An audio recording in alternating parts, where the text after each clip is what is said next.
Finally, at natuloy na nga din kami sa dream country namin. After so many years of planning this trip, ay eto na nga babiyahin na tayo pa New Zealand. June 5 nga ang flight namin pa New Zealand at umaga pa lang ay nagkarga na nga si Daddy ng mga maleta namin. And before leaving the house, syempre nagpray muna ako for our safe flight. Before lunch, bumiyahin na nga kami papunta sa house nila Yoya Lina. Dumaan nga lang din ako ng SM Sukat kasi nagpabili ng Mary Grace yung kapatid ko. Saktong lunchtime, dumating na kami dito kay Yoya Lina at dito na nga kami magla-lunch. Pero bago nga ang lahat, isa-isa muna naming chinek yung mga luggage namin. Tagsa 30 kilos each kasi kami, tapos 7 kilos na hand carry. Mahigpit kasi yung Qantas kaya minimake sure namin na hindi kami susobra. Sa totoo lang, nahirapan talaga ako mag-pack ng gamit namin kasi puro winter clothes yung dala namin. 8:35 PM yung flight namin pero 3 o'clock pa lang hinatid na nga kami ni Tiwong Yves and ni Yoya Lina sa Terminal 3. Buti na nga lang at maaga kami umalis kasi inabutan kami ng malakas na ulan at traffic. Thank you so much Tiwong Yves and Yoya Lina sa paghatid sa amin. Supposed to be, hindi lang dapat kaming tatlo yung mag-New Zealand. Kasama dapat si Moma, si Tito Miguel, si Yoya Lina at Yoyo Danny. Kaso hindi nagtugma-tugma yung mga schedules namin kaya sa ibang month na lang sila pupunta. See you after 2 months. Pagpasok nga, inuna ko kaagad bayaran yung travel tax. Onti lang din yung tao nung time na to kaya mabilis lang din kami natapos. Dito kami nag-take time ng onte sa pag-check-in ng luggage. Dino-double check kasi ng Qantas yung mga bagahe bago i-check-in. Sa immigration naman, very smooth lang din at hinanap nga lang yung New Zealand visa namin. Since maaga kami, magme-merienda muna kami dito at magko-coffee si Daddy. Kaya toya naman guys, madami akong prepare sa kanya na iba't ibang activities para less screen time kami. Lalo na nasa 14 to 15 hours yung travel time namin kasama na layover. Kaya naman talagang pinaghandaan ko to dahil ito yung first travel ni Atoya na mahaba talaga ang biyahe. Nag-snacks nga lang din kami kasi sa plane meron namang isa-serve na dinner. Na-delay nga ng 1 hour yung flight namin. So ang biyahe namin is Manila going to Sydney around 8 hours and 5 minutes yung travel time. Sinakto talaga namin na gabi yung flight para matutulog lang si Atoya sa biyahe. Meron na nga ding blanket and small pillow for each passenger kaya sure ako magiging comfortable si Atoya. Ang deal namin, she can watch one movie while eating dinner. After that ay matutulog na siya. Madami ding available na movies kaya kami ni Daddy ay hindi din maboboard. While waiting for dinner, nag-distribute muna sila ng nuts. Medyo sad nga si Atoya kasi yung dinner walang rice. Buti na nga lang ay merong bread. After 8 hours, we landed safely sa Sydney. Thank God dahil buong biyahe ay natulog si Atoya. Paglapag namin ng Sydney, hinanap agad namin yung international transit. Dito sa Sydney, 4 to 5 hours naman ang layover namin. Nakaramdam na nga ng lamig ang Madam Atoya nyo kaya nilabas ko muna yung puffer jackets namin. Nice to meet you, Althea and Mommy. Papunta rin sila ng New Zealand pero sa Christchurch naman sila. Heaven sent nga sila sa amin kasi wala kaming Australian dollars. New Zealand dollars lang ang dala namin at binigyan nga nila kami ng pang-coffee. Yung card kasi namin ni Daddy na pa-travel advisory ko naman siya pero sa New Zealand lang. Hindi ko na nasabi na meron kaming layover sa Australia. Thank you Althea and Mommy. Nice to meet you po. Si Atoya lang nakatulog ng maayos sa amin sa biyahe kaya dito na ako dinatnan ng antok. Sa mga countries nga na na-visit ko na masasabi ko na isa nga tong Australia sa may magandang airport. Sobrang laki ng airport nila kaya kung matagal yung layover mo ay hindi ka nga maboboard. Madami kang restaurants na pagpipilian at meron ding food court. Hindi mo nga mafe-feel na nasa airport ka kasi parang nasa mall ka lang. Sobrang excited na talaga guys si Atoya makalapag ng New Zealand. Sabi ko nga konting kembot na nga lang ay nandun na din kami. Buti na lang madami kaming Stella's personalized activity notebook kaya hindi na bored si Atoya. So from Sydney going to Auckland ay nasa 3 hours and 5 minutes ang travel time. Flex ko na nga rin sa inyo tong airport bag ko at pinasabay ko nga lang to sa finessfinds.ph. And finally, 3 hours na nga lang makikita na namin si Boss Liam. Hindi pa nga nagte-take off yung plane ay nakatulog na ang Madam Atoya ninyo. Kaya kaming dalawa na nga lang ni Daddy ang nag-food trip dito sa plane. Kahit nga nasa eroplano ay coffee is life pa rin ng Daddy nyo. Alam nyo ba guys, sobrang excited na si Atoya makita yung pinsan niya. Abang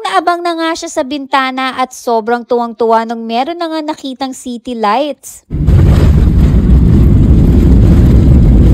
Touchdown, New Zealand! Thank you so much, Lord, for our safe flight. Pagbaba nga namin, mixed emotions na talaga ako at maiyak-iyak na. Dati kasi, dream lang namin magpunta ng New Zealand, pero ngayon, nandito na nga kami. Kaya masasabi ko na isa talaga to sa mga dreams ko na natupad. Kating-kati na nga ako na makuha lahat ng bagahe namin para makalabas na. Nag-aantay na kasi ang Fisher at Aduna family sa amin sa labas. And sa mga time na to, grabe na din kasi yung pagod ko at gusto ko ng kumain at humilata. Saan dito?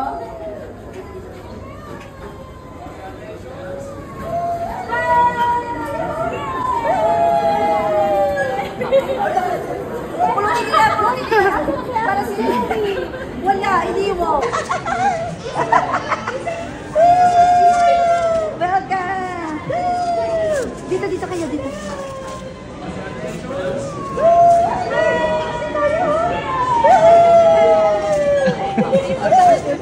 Pulutin ka!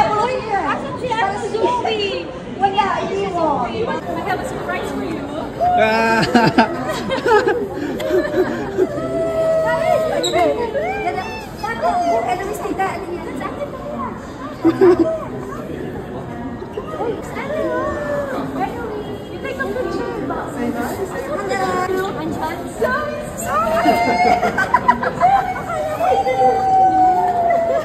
May pa-surprise pa nga ang kapatid ko at kasama pala nila si Baby Zoe. Sino sa inyo ang nakamiss kay Boss Liam? So for the next 2 months, New Zealand vlogs muna tayo and ang mamimit nyo is yung New Zealand family namin. Kilala nyo na din naman si Boss Liam and yung isang pretty girl nga nakatabi ni Atoya is yung isang cousin niya na si Baby Eloise. Gabi na nga kami dumating dito sa New Zealand kaya diretso na kami sa house ng sister ko at doon na kami magde-dinner. Sobrang cute nga nitong magpipinsan at hindi mo na mapaghiwa-hiwalay. Si Daddy Rog, dun nga siya sumakay kay Tiwong Pat, tapos kami naman ni Atoya sa Fisher Fambam. First time nyo din mamimit dito sa vlog si Tiwong Patrick. And syempre, nandyan din si Tiwong Rap. Si Tiwong Rap nga yung daddy ni Eloise. Sa susunod na mga vlogs, mamimit nyo nga rin yung iba ko pang mga pinsan dito. Finally, we're home at dito nga kami titira sa kapatid ko. And guys, for 2 months, ang lola muna ni Atoya na makikita nyo ay si Mommy La.